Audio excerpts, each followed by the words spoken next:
എറണാകുളത്ത് അമ്മ പുഴയിലെറിഞ്ഞ് കൊലപ്പെടുത്തിയ 4 വയസ്സുകാരി കുഞ്ഞ് ലൈംഗിക പീഡനത്തിനിരയായെന്നാണ് പോസ്റ്റ്മോർട്ടം റിപ്പോർട്ടിന് പിന്നാലെ കുട്ടിയുടെ അടുത്ത ബന്ധുവിനെ കസ്റ്റഡിയിലെടുത്തു. അന്വേഷണത്തിനായി പ്രത്യേക സംഘത്തെ രൂപീകരിച്ചു. കാക്കനാട് സബ് ജയിലിൽ റിമാൻഡിൽ കഴിയുന്ന അമ്മയെ കസ്റ്റഡിയിലെടുത്ത് വിശദമായി ചോദ്യം ചെയ്ത് കൂടുതൽ വ്യക്തത വരുത്താനാണ് പോലീസ് നീക്കം. കുട്ടിയുടെ ബന്ധു ആരാണ് എന്നതടക്കമുള്ള വിശദാംശങ്ങൾ ഇന്ന് റൂറൽ SP M ഹേമലത മാധ്യമങ്ങളോട് വിശദീകരിക്കും. റാഫി കരീം കൊച്ചിയിൽ നിന്ന് കൂടുതൽ വിശദാംശങ്ങളുമായി ചേരുകയാണ്. റാഫി, ഏറെ ഞെട്ടലോടെയാണ് ഈ വാർത്ത ഇന്നലെ നമ്മൾ കേട്ടത്. കുട്ടി പീഡനത്തിനിരയായി എന്നുള്ള ഒരു റിപ്പോർട്ടാണ് ഇപ്പോൾ ഡോക്ടേഴ്സ് പോലീസിന് കൈമാറിയിരിക്കുന്നതെന്നാണ് മനസ്സിലാക്കുന്നത്.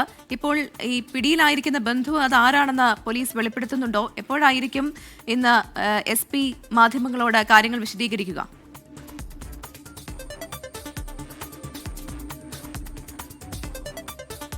പിടിയിലായിരിക്കുന്ന ബന്ധു ആരെന്നുള്ള കാര്യത്തിൽ അറസ്റ്റിന് ശേഷമായിരിക്കും വ്യക്തത വരിക. എന്തായാലും ഒരു 10 മണിയോട് കൂടി അത്തരം കാര്യങ്ങളിൽ വ്യക്തത വരും എന്നുള്ളതാണ് നമ്മൾ മനസ്സിലാക്കുന്നത്.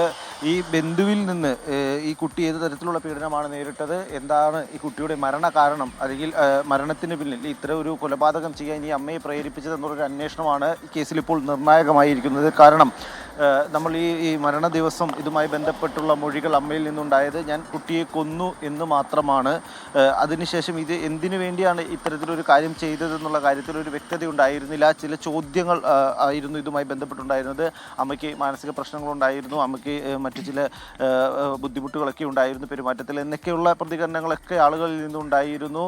എന്നാൽ ഇതിൻ്റെ ഇത്തരത്തിലൊരു വഴിത്തിരിവ് ഈ കേസിൽ ഉണ്ടാകുന്നത് ഈ പോസ്റ്റ്മോർട്ടത്തിന് ശേഷമാണ്. നമുക്കറിയാം, ഇൻക്വസ്റ്റ് നടപടികൾ പൂർത്തിയായപ്പോൾ തന്നെ ഈ ചില സൂചനകൾ, ഈ ചില മുറിവുകൾ ശരീരത്തിലുണ്ടായിരുന്നു എന്ന് പറയുന്നു. എന്നാൽ അത് ഈ കുട്ടിയെ പുഴയിലേക്ക് എറിഞ്ഞപ്പോൾ സംഭവിച്ചതായിരിക്കാം എന്നുള്ളതായിരുന്നു ആ സമയത്തുണ്ടായിരുന്ന പ്രാഥമിക നിഗമനം. അതിനുശേഷം പോസ്റ്റ്മോർട്ടം നടപടികൾ നടത്തിയപ്പോഴും ഈ പോസ്റ്റ്മോർട്ടത്തിൽ കുട്ടിയുടെ മരണകാരണം പ്രാഥമികമായി പുറത്തു വന്നിരുന്നു. അത് ഈ പുഴയിൽ എറിഞ്ഞപ്പോഴുള്ള ആ മരണം തന്നെയാണ് എന്നുള്ള രീതിയിലായിരുന്നു. കാരണം കുട്ടിയുടെ ഉള്ളിൽ നിന്ന് കിട്ടിയത് ഈ ചാലക്കുടി പുഴയിലെ വെള്ളമൊക്കെ ആയിരുന്നു. അത് അത്തരത്തിലുള്ള സ്ഥിരീകരണങ്ങൾ വന്നിരുന്നു. എന്നാൽ അതിനുശേഷം അവിടെ ഉണ്ടായിരുന്ന ഈ പോസ്റ്റ്മോർട്ടം നടത്തിയ ഡോക്ടർക്ക് തോന്നിയ ചില സംശയങ്ങൾ, അവരുടെ ചില കണ്ടെത്തലുകളാണ് കേസിൽ വഴിത്തിരിവായത്. കുട്ടിയുടെ ശരീരത്തിൽ കണ്ട ചില പാടുകൾ, സ്കാർ എന്ന ഡോക്ടർമാർ മാർക്ക് ചെയ്ത ചില പാടുകൾ, ഇതെല്ലാം തന്നെയാണ് ഈ കേസിൽ നിർണായകമായത്. ഈ വിവരങ്ങൾ ഈ പോലീസിന് പോസ്റ്റ്മോർട്ടത്തിന് ശേഷം ഈ ഡോക്ടർമാർ കൈമാറിയതോടെയാണ് പോലീസിന്റെ അന്വേഷണം വേറൊരു തലത്തിലേക്ക് നീങ്ങുന്നത്. ഉടനെ തന്നെ ഇത് അമ്മയുടെ മാനസിക പ്രശ്നത്തെ തുടർന്നോ അല്ലാതെയോ അമ്മ മാത്രം ചെയ്ത, മറ്റാർക്കും പങ്കില്ലാത്ത അമ്മ മാത്രം ചെയ്ത ഒരു ക്രൂരകൃത്യം എന്നതിൽ നിന്ന് ഇതിന് പുതിയ മാനങ്ങൾ വരികയാണോ? നമ്മളറിയാത്ത മറ്റെന്തൊക്കെയോ ആ സംഭവത്തിന് പിന്നിലുണ്ട് എന്ന് വരികയാണോ? എപ്പോൾ നമുക്കൊരു വ്യക്തത കിട്ടും റാഫി?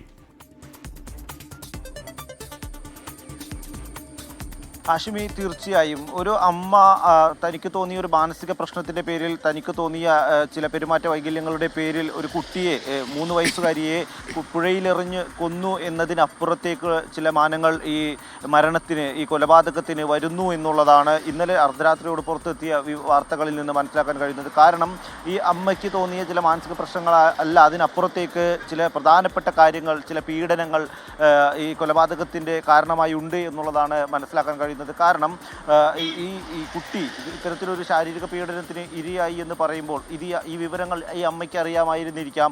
ചിലപ്പോൾ ഈ വിവരങ്ങളുമായി ബന്ധപ്പെട്ട് അമ്മയ്ക്ക് ചില ബുദ്ധിമുട്ടുകൾ ഉണ്ടായിരിക്കാം. അതൊക്കെ തന്നെയായിരിക്കും ചിലപ്പോൾ ഇത്തരത്തിലൊരു കൊലപാതകത്തിലേക്ക് നയിച്ചത് എന്നുള്ളതാണ്. ഇത്തരം കാര്യങ്ങളിൽ ഇനി വ്യക്തത വരേണ്ടതുണ്ട്. ഈ അമ്മയാണ് കുട്ടിയെ കൊന്നത് എന്നുള്ളതിന് ഒരു വ്യക്തതയുണ്ട്. എന്നാൽ എന്താണ് കാരണമെന്ന ചോദ്യത്തിന് പോലീസിന് ഒരു ഉത്തരം ഇതുവരെയും കിട്ടിയിട്ടില്ല. അമ്മയിൽ നിന്ന് അതുമായി ബന്ധപ്പെട്ടൊരു മൊഴിയും പോലീസിന് ഇതുവരെയും കിട്ടിയിട്ടില്ല. എന്നാൽ ഈ പോസ്റ്റ്മോർട്ടത്തിൽ നിന്ന് ലഭിച്ച സൂചനകൾ, പോസ്റ്റ്മോർട്ടത്തിൽ ഡോക്ടർക്ക് തോന്നിയ ചില സംശയങ്ങൾ, അതാണ് ഈ കേസിൽ ഇപ്പോൾ നിർണായകമായിരിക്കുന്നത്.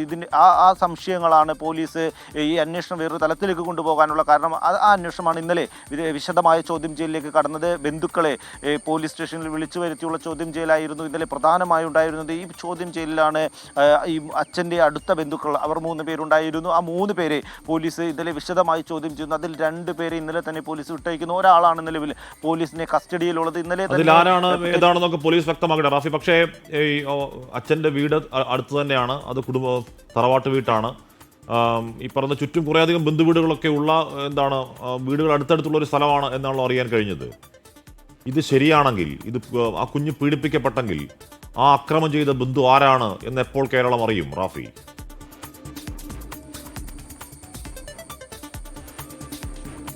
ഹാഷിമി, ഈ മരണമുണ്ടായ സമയത്ത് നമ്മൾ ആ വീടിൻ്റെ പരിസരത്ത് പോയതാണ്. ഈ അച്ഛൻ്റെ ബന്ധുക്കളുടെയും ഈ പിതാവിൻ്റെയും ഒപ്പം തന്നെ മറ്റ് അയൽക്കാരുടെയും എല്ലാം പ്രതികരണങ്ങൾ എടുത്തതാണ് ആ സമയത്ത്.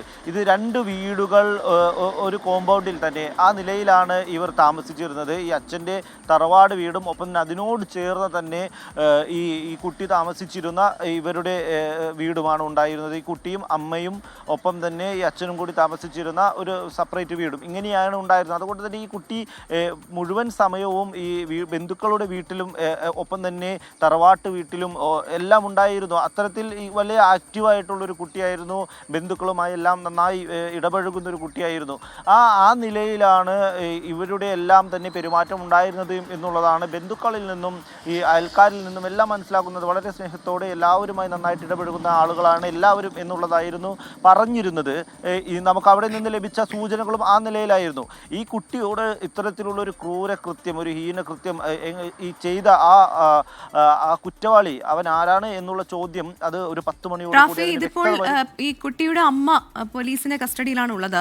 ഇവരെ കൂടുതൽ ചോദ്യം ചെയ്യപ്പോഴാണോ ഈ ഒരു ബന്ധുവിലേക്ക് തന്നെ അന്വേഷണം എത്തിയത്? എങ്ങനെയാണ് ഈ ബന്ധുവിലേക്ക് എത്തിയത് എന്നുള്ള കാര്യങ്ങളൊക്കെ പോലീസ് പറയുന്നുണ്ടോ, അതോ ഇന്ന് മാത്രമാണോ ഇക്കാര്യങ്ങളൊക്കെ വെളിപ്പെടുത്തുക?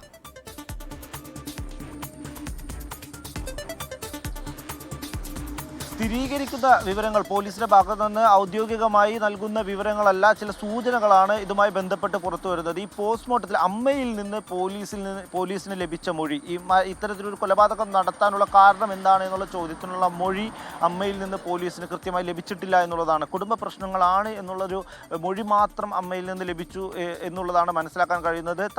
തൻ്റെ കുട്ടിയെ കൊന്നു എന്നുള്ളത് മാത്രമാണ് അമ്മ പോലീസിനോട് മൊഴിയായിട്ട് നൽകുന്നത്. അതിനപ്പുറത്തേക്ക് മറ്റ് വിവരങ്ങൾ അമ്മയിൽ നിന്ന് പോലീസിന് ലഭിക്കുന്നില്ല എന്നുള്ളതാണ് മനസ്സിലാക്കാൻ കഴിയുന്നത്. എന്നാൽ പോസ്റ്റ്മോർട്ടം റിപ്പോർട്ടിൽ നിന്ന് ഡോക്ടർമാർ നൽകിയ ചില സൂചനകളുണ്ട് അന്വേഷണ സംഘത്തിന്.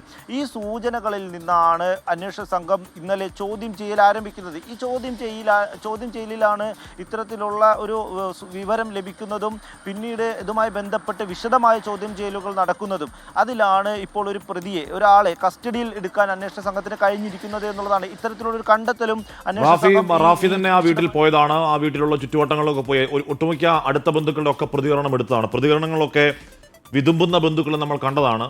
ആ പാവം കുഞ്ഞിന്റെ ചേതനറ്റ ശരീരം ആ അച്ഛന്റെ വീട്ടിൽ വെക്കുമ്പോൾ അതിനു ചുറ്റും അലമുറയിടുന്ന ബന്ധുക്കളെ നമ്മൾ കണ്ടതാണ്.